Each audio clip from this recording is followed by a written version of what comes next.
أعوذ بالله من الشيطان الرجيم بسم الله الرحمن الرحيم وإذ قال إبراهيم رب اجعل هذا بلدا آمنا وارزق أهله من الثمرات من آمن منهم بالله واليوم الآخر قال ومن كفر فأمتعه قليلا ثم أضطره إلى عذاب النار وبئس المصير. Alhamdulillah, wassalatu wassalamu ala rasulillah, assalamu alaikum. Je suis heureux de vous retrouver aujourd'hui dans ce premier épisode de Message d'une sourate, cette chronique dans laquelle nous étudierons Inch'Allah les 10 dernières sourates du Coran et on essaiera chaque semaine de trouver les sagesses, les beautés, les leçons à appliquer dans nos vies dans ces 10 dernières sourates Inch'Allah. Mais avant de commencer avec sourate Al-Fil, l'éléphant, j'ai voulu vous donner un aperçu de la cohérence, de la beauté avec laquelle Allah subhanahu wa ta'ala s'exprime dans ces 10 dernières sourates, comment est-ce qu'il construit son message dans les 10 dernières sourates et comment est-ce que ces 10 dernières sourates ont une ligne conductrice commune qui est liée en vérité à l'héritage d'Ibrahim alayhi salam. Donc pour comprendre la ligne directrice des 10 dernières sourates, il faut revenir quelques milliers d'années plus tôt lorsque Ibrahim alayhi salam commence à construire la Kaaba avec son fils Ismaïl. La Kaaba qui est ni plus ni moins que la première maison de Dieu sur terre. Et lorsque Sayyidina Ibrahim commence à construire la Kaaba, il émet un certain nombre de souhaits, de du'a, qui sont rapportés dans Surat Al-Baqarah vers le verset 126. Et ces souhaits sont au nombre de 4. Si on regarde les souhaits qui nous concernent nous, la descendance de Sayyidina Ibrahim qui va suivre ce message et recevoir ce message des générations et des générations après lui. La première dua que Sayyidina Ibrahim fait, c'est « Rabbi ja'al hadha baladan amina ». Il demande au Dieu, au Seigneur, fais de ce lieu, de cet endroit, un endroit sûr, un endroit protégé. Donc le premier dua, c'est que la Mecque, la Kaaba, cet endroit où Sayyidina Ibrahim est en train de construire la première maison de Dieu sur terre, soit un endroit sûr et protégé de toute chose qui pourrait lui arriver. Le deuxième dua qu'il fait, وَارْزُقْ أَهْلَهُ مِنَ الثَّمَرَاتِ مَنْ آمَنَ مِنْهُمْ بِاللَّهِ وَالْيَوْمِ الْآخِرِ. Il demande à Allah subhanahu wa ta'ala de donner à toutes les personnes qui vivront dans cet endroit et seront croyantes الثَّمَرَاتِ, tout type de fruits. Autrement dit, une prospérité économique, que ces gens ne manquent de rien. Et il demande spécifiquement pour ceux qui suivront sa voie et son message, ceux qui seront croyants. Mais Allah subhanahu wa ta'ala répond à ce dua en lui disant وَمَنْ كَفَرَ فَأُمَتِّعُهُ قَلِيلًا ثُمَّ أَضْطَرُّهُ إِلَى عَذَابِ النَّارِ. Et Allah subhanahu wa ta'ala répond en lui disant, autrement dit, tu demandes pour ceux qui suivront ta voie et qui seront croyants, mais moi, je suis Allah, je suis le miséricordieux, alors je donnerai une prospérité économique. Personne ne manquera de rien à cet endroit, qu'ils soient croyants ou non croyants. Et ensuite, une fois qu'ils reviendront vers moi, là, ils auront un jugement. Mais sur terre, ils auront tous ce dont ils ont besoin. Troisième dua que Sayyidina Ibrahim fait et qui nous concerne, رَبَّنَا وَجَعَلْنَا مُسْلِمَيْنِ لَكَ وَمِنْ ذُرِّيَّتِنَا أُمَّةً مُسْلِمَةً لَكَ. Verset 128. Il demande, Ya Rabb, fais de nous, en parlant de lui et de son fils Ismaïl, des musulmans, des gens qui suivront ta voie jusqu'au dernier jour de leur vie. Mais il ne s'arrête pas là et il dit, وَمِنْ ذُرِّيَّتِنَا أُمَّةً مُسْلِمَةً لَكَ. Et Ya Rabb, fais que notre descendance, toutes les personnes qui vivront ici, à la Mecque, soit une descendance pieuse et que ces gens suivent le même message que celui d'Ibrahim, le message de la ilaha illallah, le message de l'islam. Quatrième dua que Sayyidina Ibrahim fait et qui va nous aider à comprendre les 10 dernières sourates du Coran, رَبَّنَا وَابْعَثْ فِيهِمْ رَسُولًا مِّنْهُمْ يَتْلُو عَلَيْهِمْ آيَاتِكَ وَيُعَلِّمُهُمُ الْكِتَابَ وَالْحِكْمَةَ وَيُزَكِّيهِمْ إِنَّكَ أَنْتَ الْعَزِيزُ الْحَكِيمُ. Verset 129, le dernier dua que Sayyidina Ibrahim fait, et que Allah subhanahu wa ta'ala puisse envoyer dans sa descendance quelqu'un d'entre eux, parmi eux, qui deviendra un prophète et un messager, qui renouera le lien avec Allah subhanahu wa ta'ala et qui surtout formera les gens, leur apprendra en particulier Al-Kitab, le livre, et les aidera à cheminer vers Allah subhanahu wa ta'ala. Ce sont les 4 du'as que Sayyidina Ibrahim fait lorsqu'il construit la Kaaba. Maintenant, revenons-en aux 10 dernières sourates du Coran. Si on reprend sourate Al-Fil, l'éléphant, Allah subhanahu wa ta'ala dit Alam tara kayfa fa'ala rabbuka bi ashabil fil. Il appelle les gens de Quraysh et les Mécois du coup en particulier à se rappeler de quelque chose, à méditer sur cet épisode de Al-Fil, cet épisode où une armée d'éléphants vient pour les attaquer et détruire la Kaaba. Et il leur demande de méditer là-dessus. Et lorsqu'on regarde Surat Al-Fil, on voit qu'en réalité, elle est la réalisation du premier dua de Sayyidina Ibrahim que Allah subhanahu wa ta'ala demande aux Mécois de comprendre et de méditer. Il a demandé pour vous à ce que ce lieu soit un endroit sûr, qu'il puisse survivre à toute attaque, ne rien lui arriver. Rappelez-vous, pourquoi est-ce que ce lieu est un endroit sûr? Rappelez-vous, vous les Mécois, que ce lieu est un endroit sûr parce que Allah subhanahu wa ta'ala le protège et que Ibrahim, votre père, alayhi salam, l'a demandé pour vous et que Dieu l'a exaucé. Alors si vous comprenez ça, revenez vers Allah subhanahu wa ta'ala. Ensuite arrive Surat Quraysh. Et Surat Quraysh, elle vient rappeler aux croyants et rappeler aux Mécois en particulier que le deuxième dua de Sayyidina Ibrahim était celui de la prospérité économique. Votre père Ibrahim a demandé pour vous que vous ne manquiez de rien. Surat Quraysh vient dire, regardez, au jour d'aujourd'hui, vous êtes capable de faire du commerce en toute saison. Vous êtes capable d'aller d'est en ouest, d'avoir de tous les fruits. Comme Sayyidina Ibrahim l'a demandé pour vous, vous ne manquez de rien. Vous avez tout ce dont vous avez besoin. Vous avez une prospérité économique, une place économique spéciale dans la péninsule arabique, parmi les pays limitrophes, une place politique spéciale. Pourquoi ? Parce que Allah subhanahu wa ta'ala a décidé d'exaucer le dua de Sayyidina Ibrahim et parce que Allah subhanahu wa ta'ala a décidé de donner à cet endroit une place spéciale. Alors rappelez-vous-en, rappelez-vous que ça ne vient pas de rien. Si vous avez ce statut, si vous avez cette prospérité, si vous ne manquez de rien, c'est pour 2 choses. Parce que Allah subhanahu wa ta'ala a décidé de vous donner et parce que Ibrahim alayhi salam l'a demandé pour vous. Alors renouez avec l'héritage et le message de Sayyidina Ibrahim. 3e dua de Ibrahim était le fait que sa descendance soit une descendance pieuse et qu'elle puisse continuer de suivre son message et le message de l'islam. Et Surat Al-Ma'un, la sourate suivante, vient faire l'état des lieux de la descendance de Ibrahim. Ara'ayta alladhi yukadhibu bid-din, fadhalika alladhi yad'u al-yatim. Allah subhanahu wa ta'ala dans Surat Al-Ma'un fait l'état des lieux des Mécois.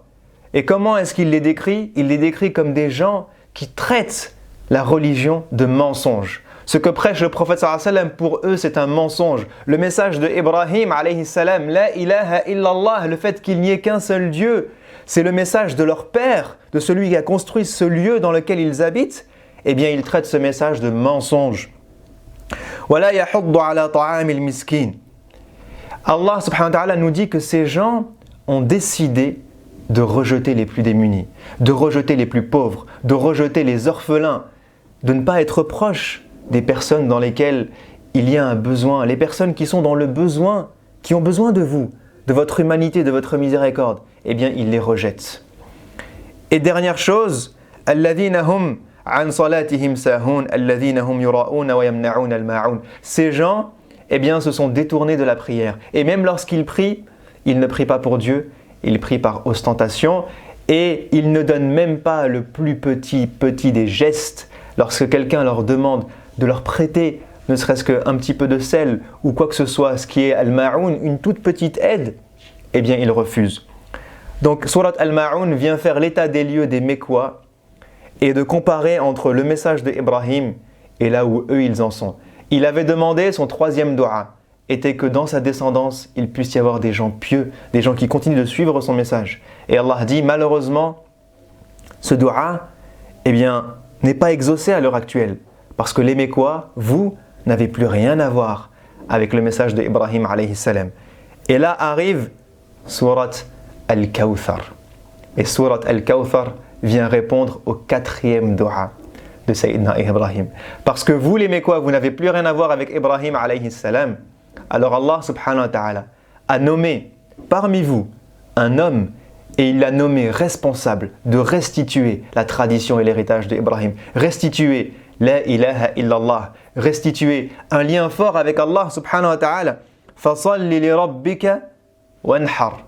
Si on devait résumer le travail d'Ibrahim et sa manière d'être, c'est un lien fort avec Allah subhanahu wa ta'ala. Fasalli. Crée ce lien fort à travers la prière, à travers les invocations avec Allah subhanahu wa ta'ala. Wanhar. An-nahr.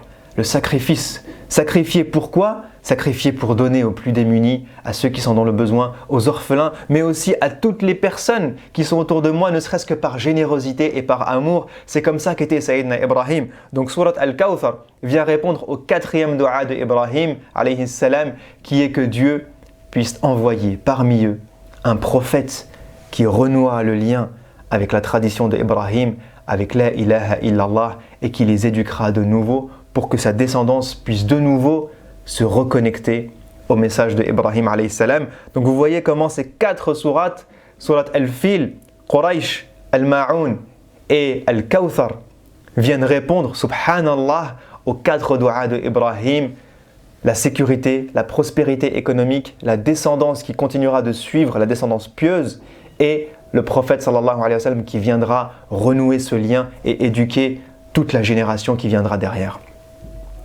Et une fois qu'on a dit ça, une fois qu'on a compris ce message-là, eh bien à partir de Surat Al-Kawthar, le prophète sallallahu alayhi wa sallam porte ce message sur ses épaules.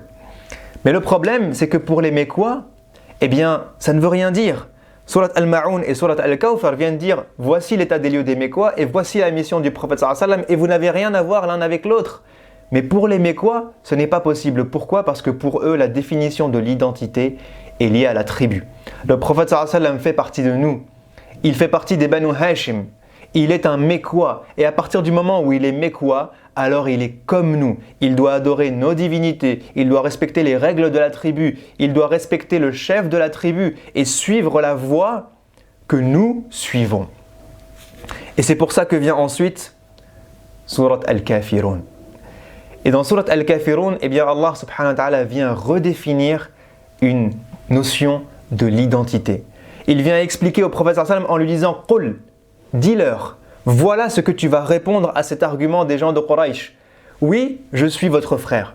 Oui, nous avons des liens de sang. Oui, nous avons des liens de famille. Oui, nous faisons partie de la même tribu et du même pays et du même endroit. Et je continuerai d'honorer ces liens de famille, ces liens de sang, ces liens de voisinage, ces liens de fraternité. En revanche, votre voix et la mienne ne sont pas les mêmes. Vous avez votre voix et j'ai la mienne. Lakum dinukum waliya din. S'il s'agit maintenant de parler de l'adoration, de notre foi, de notre vision du monde, de la voie que nous allons suivre, eh bien votre voie est différente de la mienne. Vous avez le droit de suivre ce que vous voulez, d'adorer ce que vous voulez. Et aujourd'hui, votre voie n'a plus rien à voir avec celle d'Ibrahim alayhi salam. Et moi, ma voie, ma religion, ma tradition sera de renouer avec l'héritage de la ilaha illallah, l'héritage d'Ibrahim alayhi salam. Donc notre identité, aujourd'hui, sera celle de la foi, sera celle de l'héritage, sera celle de la vision que nous avons du monde et de notre croyance. Mon identité ne sera plus l'identité de la tribu.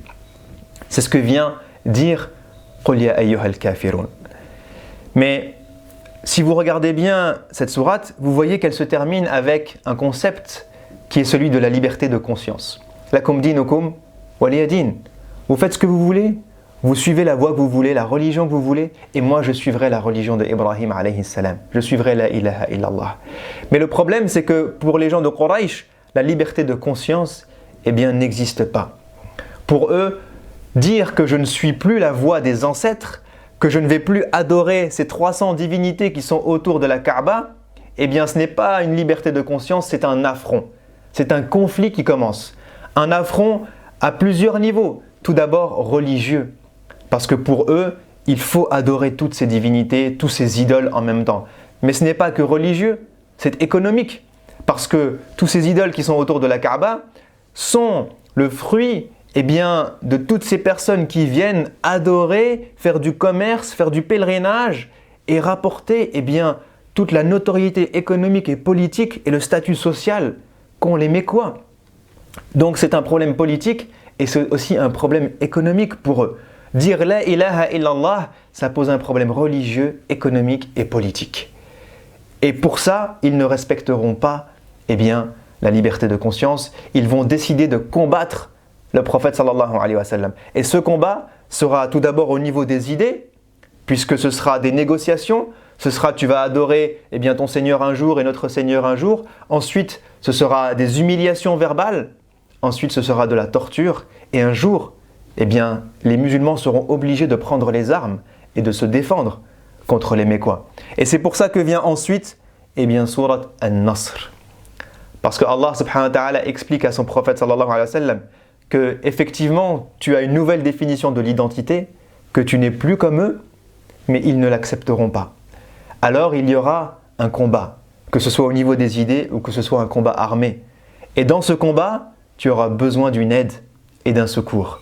Et cette aide-là, elle te viendra d'Allah subhanahu wa ta'ala. Allah dit « إِذَا جَاءَ نَصْرُ اللَّهِ وَالْفَتْحِ » Lorsque Dieu vous donnera eh bien, le secours, son secours, et du succès. Du succès? Mais comment ça du succès? وَرَأَيْتَ النَّاسَ يَدْخُلُونَ فِي دِينِ اللَّهِ أَفْوَاجًا. Un jour, tu verras des gens entrer dans cette vision, dans cette religion, dans cette foi de manière massive. Quel succès! Des centaines de milliers de personnes deviendront musulmanes. Aujourd'hui, 1,5 milliard, plus d'1,5 milliard de musulmans. Ya Rasulallah! Mais à l'époque où le prophète sallallahu alayhi wa sallam entend ça, ils sont quelques-uns, ils sont peut-être quelques dizaines, et ils se font torturer et ils sont faibles, physiquement, socialement, économiquement, politiquement, ils sont très faibles. Mais Allah subhanahu wa ta'ala leur annonce la bonne nouvelle. Et il leur dit, dans ces deux visions qui s'affrontent aujourd'hui, eh bien il y aura une vision qui prendra le dessus. Et vous aurez un succès massif. Allah leur annonce le résultat de ce prêche, de ce travail qu'ils vont faire pendant des années et des années et des années dans Surat An-Nasr. Sauf que si vous mettez à la place du prophète sallallahu alayhi wa sallam et des compagnons, et qu'on se rend compte qu'on est quelques-uns et puis qu'on est très faibles, on se dit mais c'est impossible. C'est difficile de croire que de 3-4 personnes, eh bien on soit plus d'1,5 milliard de musulmans. C'est difficile d'imaginer lorsqu'on est 3-4, qu'on se bat au quotidien, qu'on nous ridiculise, qu'on nous traite de menteurs, qu'on nous torture, qu'un jour il y aura un succès massif comme Allah l'annonce. Alors Allah subhanahu wa ta'ala, comme il le fait à plusieurs reprises dans le Coran lorsqu'il parle à ses prophètes, eh bien il veut donner un signe au prophète sallallahu alayhi wa sallam pour lui montrer eh bien, que cette promesse n'est pas là juste pour leur faire plaisir, que c'est une réalité et que ce succès arrivera. Et pour vous le démontrer, eh bien je vais te montrer, ya Rasulallah, que je suis au courant de tout ce que tu vis aujourd'hui, de toutes les douleurs que tu as, de toutes les difficultés que tu rencontres, de tout ce qui se passe dans ton cœur. Je sais qu'aujourd'hui, lorsque tu commences ton message, celui qui te fait le plus de mal, c'est Abu Lahab. C'est ton oncle. Pourquoi est-ce qu'il te fait mal? Parce que c'est le frère de ton père. Parce que c'est ton voisin. Parce que tu aurais espéré, quand tu as commencé à prêcher pour la ilaha illallah, eh bien que les personnes qui t'aiment et qui sont proches de toi, eh bien te soutiennent. Même s'il ne veut pas croire en Dieu, bien qu'au moins il te soutienne. Mais il ne te soutient pas, il te fait du mal verbalement, il te fait du mal physiquement, il t'humilie en public, il est ton ennemi numéro 1, alors qu'il devrait être ton soutien. Et pour te montrer, ya Rasulallah, que je suis avec toi et avec les croyants, que je sais ce que vous vivez au quotidien, eh bien je vais vous révéler une sourate qui parle de Abu Lahab. Et je te dis, ya Rasulallah, que cette personne-là, je m'en occupe personnellement. Et qu'il aura ce qu'il mérite, parce qu'il t'a fait tant de mal. Abu Lahab. Alors, Surat Al-Masad est là pour montrer aux croyants que oui, je vous annonce un succès lointain, massif, et que peut-être vous avez du mal à vous imaginer que ça puisse arriver, un tel succès pour ce que vous prêchez. Mais pour vous montrer que ce succès n'est pas si lointain et n'est pas si irréaliste, eh bien, je vous démontre que je suis aussi au quotidien avec vous. Je sais ce qu'il se passe dans vos cœurs. Je sais qui sont les personnes qui vont vous le plus mal. Et je suis avec vous et je leur donnerai ce qu'ils méritent. Donc Surat Al-Masad vient renforcer la foi et la motivation des croyants, parce qu'Allah leur dit « Je vous donne un signe de votre quotidien et je nomme ce qu'il y a dans votre cœur, ce qui vous fait mal. » On pourrait imaginer maintenant que l'histoire s'arrête là. Parce que Allah subhanahu wa ta'ala a donné la responsabilité au prophète sallallahu alayhi wa sallam de porter ce message de nouveau. Et de fil en aiguille, eh bien, on voit que Allah annonce un succès massif. Donc l'histoire se termine là. Mais on se rend compte que l'être humain, en vérité, a besoin constamment de rappel. Et que lorsqu'on est la tête dans le guidon, lorsqu'on se bat pour une cause, même si elle est très très noble, même si cette cause c'est la ilaha illallah, même si c'est le message du prophète sallallahu alayhi wa sallam et son travail quotidien, que c'est le meilleur homme que l'histoire ne connaîtra jamais, eh bien qu'on peut un jour se perdre dans la cause. Qu'un jour, quand on est dans la tête dans le guidon, eh bien on peut oublier pourquoi on se battait. Pourquoi est-ce qu'on se battait initialement? Vous voyez, lorsque vous avez des projets familiaux, professionnels, associatifs, que parfois, lorsque ça fait plusieurs années que vous êtes dans le projet, que vous battez pour une cause noble, eh bien que des fois on tombe dans le travers qui est de se battre non plus pour la cause qui était la nôtre initialement, mais de se battre pour le projet, de se battre pour la gloire, de se battre pour les résultats, de se battre pour le succès, et non plus pour une cause ou une intention qui était la nôtre initialement. Et ça peut arriver à tout le monde. Et c'est pour ça que les prophètes, et Ibrahim alayhi salam en particulier, demandaient constamment à Allah subhanahu wa ta'ala eh bien, de raffermir leurs pas, leur demander la constance pour qu'ils puissent rester sur ce message de l'islam jusqu'au jour où ils mourront. Parce qu'on sait que la foi eh bien, peut changer du jour au lendemain. Il y a des gens qui naissent musulmans et qui meurent non musulmans. Et il y a des gens qui naissent non musulmans et qui meurent musulmans. La foi varie. Et c'est pour ça qu'arrive ensuite Surat Al-Ikhlas. Qul huwallahu ahad. Pour dire aux croyants, même si vous battez pour une cause qui est super noble, que vous ayez des défaites ou que vous ayez du succès, quel que soit le résultat que Dieu vous donnera, rappelez-vous toujours, quotidiennement, pourquoi vous vous battez. Et vous vous battez pour la ilaha illallah. Vous vous battez pour renouer avec l'héritage d'Ibrahim alayhi salam. Si on devait résumer le message d'Ibrahim alayhi salam en un mot, ce serait at-tawhid. Cette foi pure, sincère vis-à-vis d'Allah subhanahu wa ta'ala, nulle autre personne, nulle autre chose, juste la ilaha illallah. Et Qul huwallahu ahad vient rappeler ça aux croyants pour leur dire n'oubliez jamais pourquoi vous avez commencé à vous battre. Quand vous serez la tête dans le guidon, quand vous serez dans le travail, quand vous serez dans votre œuvre, dans votre combat quotidien, n'oubliez pas de revenir régulièrement vers la ilaha illallah, vers votre intention première, de ne pas perdre le cap, parce qu'un jour, vous pourriez vous battre pour, non pas la ilaha illallah, mais pour le résultat, pour la gloire, pour votre association, pour votre travail, pour votre projet, et oublier l'intention initiale.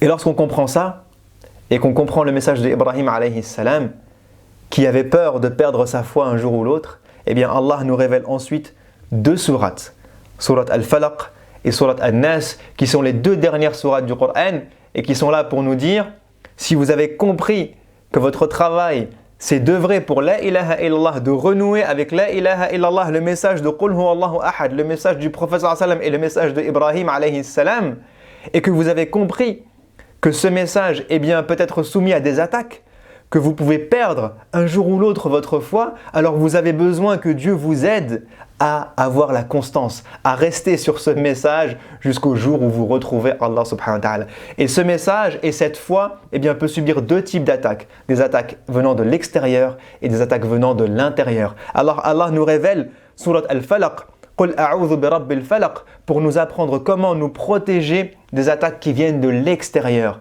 Ces attaques qui vont attaquer ma foi, eh bien je m'en protège avec Qul a'udhu bi rabbil falaq. Et Qul a'udhu bi rabbin nas est une sourate qui nous apprend comment protéger notre foi des attaques qui viennent de l'intérieur, des problèmes qui viennent de l'intérieur, pour que notre foi puisse perdurer jusqu'au jour où nous mourrons et au jour où nous retrouverons Allah subhanahu wa ta'ala. Voilà comment se construisent les 10 dernières sourates du Coran.